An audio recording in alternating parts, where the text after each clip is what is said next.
I hate to say it, but millions of Americans are being tricked into making a poor financial decision. And that decision actually compounds and gets even worse. Today I'm going to explain what's going on, but it all has to do with cars, used cars, new cars, auto loans, insurance, and so much more. Today I'm going to break this down because right now millions of Americans are in between a rock and a hard place where they're trying to figure out, how can I afford to keep my car, but at the same time, how can I afford to keep the lights on, keep a roof over my head, and put food on the table? So I'm going to break all this down, explain what is going on, and how this could actually become worse because we are being tricked at this time. So make sure you stick around and watch this entire video, and I'll explain everything that is going on. But first, all I ask is one thing. It takes 2 seconds. Go ahead, hit that like button if you enjoy these daily updates. And now let's begin.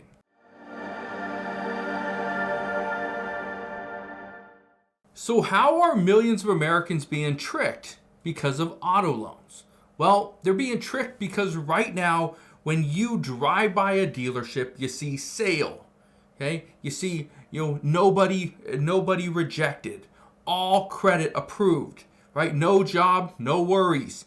You see this stuff time and time again. But here's the problem. Look at this. It says Americans are behind on car payments at a record level. This is subprime, okay? This is the subprime market right here. You can see it. We're sitting at 6.6%, the highest we have been since August 1991. That's when they first started tracking this. That is concerning to say the least. But look at this. It says rising delinquencies on car loans send a warning to lenders. Auto loans right now, we're seeing them tick up. The rates are going up. But why? Because lenders are more concerned now than ever before that people cannot afford their vehicle. And what they are doing, and we've seen it before, we saw this during the financial crisis as well. You couldn't afford one car, so what do? Well, you go and get another car, similar price, not based off the existing or the initial price of the car, but let's say you had a Jeep Grand Cherokee for $35,000. I don't know what they're going for, but let's just say it's $35,000. You start paying it off, and in year 2 or 3, now you owe, let's say, $25,000. Okay. Well, guess what? If the car is only worth $25,000, you would go and get a car worth $25,000, right? You'd get rid of that one, get a new one for $25,000. But now instead of only having 3 years left on your 5-year loan, you just restart the whole thing again to 5 or 7 years. And so it actually brings your payment down. So you have the same amount of debt. You still have a payment, which might be a little bit cheaper. But the good thing, you got 5 to 7 years to pay off that car. That's what people are doing. And lenders are becoming concerned. Look at this. Here's part of the issue right here. Let me just play this for you. The average new car payment is $735 a month. The average new car is over $47,000. There are an average of 5,400 repossessions a day in the United States. But you know what's concerning about that? So it's $735 a month for a new car here in the United States. For that new car, let's say you're spending about $160, or we'll just say $165. That will take you from $735 plus $165 to $900 a month for that car plus insurance. Let's say it's additional, $150 a month for gas. That puts you at $1,050. And let's just say, let's be conservative, $50 a month for maintenance. Whether this is lights, oil changes, could be things like windshield wipers, right? Spark plugs, whatever it may be. Okay? That's an additional $50 a month for the year. That puts you at $1,100 a month for the car. That's not even including if there's some big issues. Okay? And maybe your car isn't under warranty. How do you fix it? You're paying $1,100 a month for a vehicle, but yet your rent is $1,500 a month, and you're complaining that rent's too high, but yet you're sitting on your rent outside in the parking lot. $1,100 compared to a $1,500 per month rent payment. Yeah, it's concerning. This is why more and more people can't afford their cars, no matter what it costs them. Well, it's $30,000, $40,000, $50,000, even an $80,000 car. Look at this.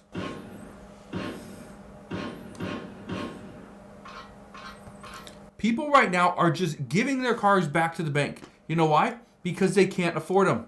Listen to this right here, because this is exactly what's happening. I gave my $60,000 Ford F-150 Lightning back to the bank on purpose because I couldn't afford it. This is actually called a voluntary repossession. It's where you actually go into the bank and you say, I don't want this anymore, I can't afford it, it's yours. I technically bought a car I couldn't afford. Car payment was $500 and my insurance on it was like $350, plus gas because it was a supercharged V8. I was spending like $1,500 a month owning this truck. You know what's crazy about that story though? I asked a friend of mine who works at a bank, asked him, how many people come in and ask for a voluntary repossession? And he said the interesting thing is they never show up. Okay, they don't come into the bank. That would be the responsible thing to do. No, they're scared, they're worried, they fear that you're going to take their car from them even though they want to give it back. They're scared that you're going to make them keep it or pay. He said the crazy thing is they usually send an email or they call after hours, and then when you call them back, they don't answer. So you got to leave a voicemail. He said, but normally in email, they ask you a couple questions. What can I do? Here's the issue. But what nobody realizes is when you do a voluntary repossession, let's say your car is, you owed $30,000 on it. It's now worth $20,000, but you do a voluntary repossession. The bank is going to send that car to an auction. Let's say they can only get $18,000 for it. Well, if they can only get $18,000 for that car, you're still on the hook for the other $2,000. You still have to make the payments on the other $2,000. That's what he was saying, is most people don't realize this. That it's not as simple as, oh, I can't afford it, so I'm just going to give it back to the bank and they can deal with it. They will deal with it. But then normally what happens, again, a voluntary repossession, it's not a good look. You don't satisfy the terms of the loan, which shows up on your credit report, so that's going to ding you. And then when you realize I still owe $2,000 because the auction amount compared to the total left on the debt, it didn't cover. Well, that is back to that's back on you. That's the new debt, $2,000. Guess what? You got to keep making payments on that. And if you don't, the bank will actually send it to collection. And guess what happens then? It dings your credit report again. And then when it's time to go buy a new car, guess what? You have to go get a car at some insane rate for 15 years, which nobody's going to continue to pay that. It's pretty much the death sentence for you, right? That's what we continue to see. Now, here's the crazy thing though. If you don't do a voluntary repossession, they're just going to come and repossess your car. Okay? It happens all the time. Look at this video. They just show up to your work, to your home, and they will take your car. They don't care. They don't need the keys. They can get into it themselves, and they just pick it up, haul it away. That's essentially what these towing companies and repossession companies are doing at this time. And it's happening all over the United States. But then you see some crazy stories about people decided they want to rent their car out on Turo. Okay, on Turo. A great app. I love using it. But then you start renting your car out for some very cheap prices because you want to be able to rent it out every single day so that you can make your monthly payment. And then you come to realize, man, I rented it out to some sketchy guy and he totaled my car. He didn't have insurance. My insurance didn't cover somebody else, driving it as I was renting it out, right? So I didn't have the right insurance. The insurance company fought it. Now they won't pay the insurance. I have a totaled car and I still have to make the payments. Yeah. Or look at this story. I thought this one was crazy as well. I believe in life, sometimes you have to take a risk. And that risk was me willing to give him my car keys. And I just met him on TikTok, y'all. She just met a guy on TikTok, but she's going to give him her car keys because she can't afford it. He said he was willing to help me out, and I was like, at this point, let me just get the help. And I feel like low-key, my car payment is due in 4 days, y'all.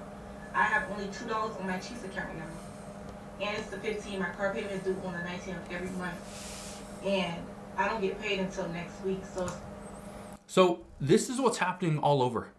People are struggling because they haven't received their paycheck, okay, for whatever reason, and their car payments due, their rent's due, their student loans are due.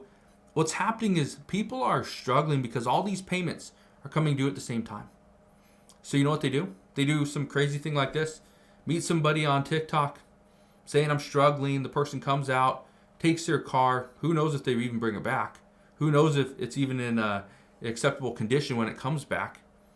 But when your back's against the wall, you make some really interesting decisions. Here's my advice to you. You don't have to take it, but here's my advice that financial experts are going to tell you. If you are struggling to make a payment, call the bank. If you're struggling to make a payment for your mortgage, call the bank, call the lender. If you can't make a payment on your student loans, they're willing to work with you. Okay, there's programs out there that will work with you. And if all they do is say, okay, you know what? You don't get paid for a week, I'm just going to push your payment back a week. How does that sound? Great. Push it back a week. Push it back 7 days. Push it back to the end of the month. That would be even better. So now you don't have to worry about your rent, your car payment, your student loans, credit cards, all being due in the first week of the month.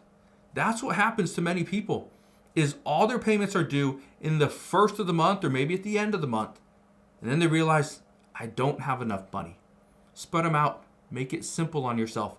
Because right now, millions of people are being tricked into making these poor financial decisions simply because their back's against the wall, because their car payment is just too much, their insurance too expensive. Talk to your insurance agent, because I guarantee you, especially if you have an auto loan, they're probably giving you the best rate for the best policy, but maybe you don't need a policy that is that high. Maybe you can increase your deductible and you can bring your price down per month for the insurance. That might help. Again, not financial advice, not saying you need to go and get a higher deductible, because if you do become get in an accident, you're going to have to pay that. But keep that in mind. There's ways to kind of work around and manipulate the system so that you can put more money in your pocket.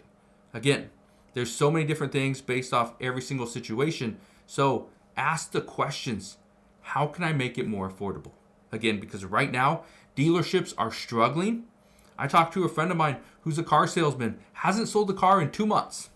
Has not sold a car in 2 months. You know what he's planning to do? He's going to sell his car, buy a kind of a beater. His car's probably worth about $25,000 to $30,000. It's paid off. He's going to sell it, get something much cheaper, and use that money just to live off of, because he likes being a car salesman. But think about this. You get paid in commission, and yet you haven't sold a car in 2 months. That's concerning. This is why car salesmen are doing everything they can, pulling every trick out of the bag to try to sell cars, because they are struggling. So I will leave you with that, but that's what we know as of today. If you are struggling, if you need some help, okay, ask for the help. That's all you can do. So thank you guys for watching, and I will see you guys on the next one.